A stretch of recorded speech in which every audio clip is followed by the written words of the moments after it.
Welcome to Pennington's Flight Plan, presented by JetBlue. I'm Eric Allen inside the BetMGM Casino studio here in Florham Park. Let's bring in our quarterback, Chad Pennington.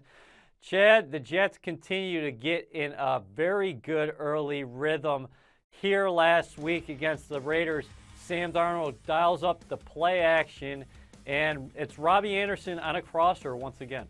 Well, we talked about this in the pregame show, Eric, with Anthony Beck, saying with Robby Anderson's speed, we all know, and so does the opponent know, that Robby can go deep. So these deep crossers, these underneath routes, could be something that the Jets really take advantage of moving forward. And here they certainly do, especially with the volume with their running game, having 30 carries. Even though it was only for 88 yards, the play action can still work for your offense, being able to suck those linebackers up. What do you think about the clean pocket there for Sam Darnold?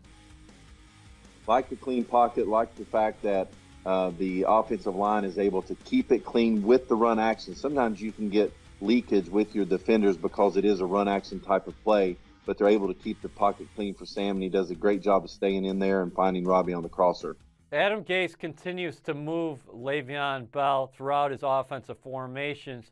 On this play, Darnold finds him through the air. It's an easy pass that travels maybe 5, 6, 7 yards, but with that being said, Bell's able to create another additional 6, and in an instant, you get a 12-yard gain. Well, another instance for LeVeon to be used out in space, and we've talked about this throughout the year, is that he's such a dynamic runner with the ball in his hand. What are some ways that the Jets can get him the ball without just handing the ball off to him in the backfield?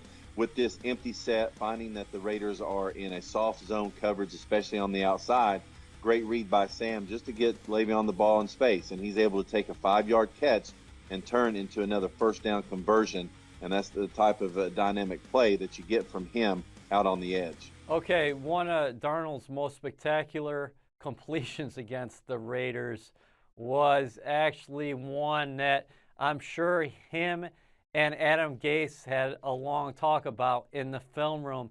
A 3rd and 2 play.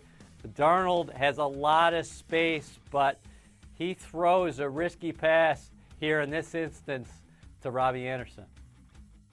Well, as a coach, it's always better and more fun to talk about teachable moments with positive plays rather than negative plays. And here, even though it is a positive first down conversion on a 3rd down and 2, mind you, for Sam Darnold, this is one of those plays you've got to talk to Sam about. Listen, this is a high-risk, low-reward type of play where you're playing playoff contending football teams.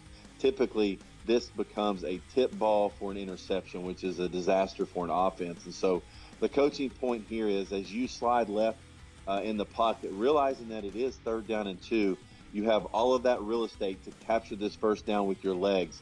Do not risk this first down with an amazing throw and catch over the middle, over the first defender, back down before the second one. There are times in a ball game you may have to do that, i.e. 4th down, game on the line, you have no shot, it's 3rd down and 10, you can't get the first down with your legs.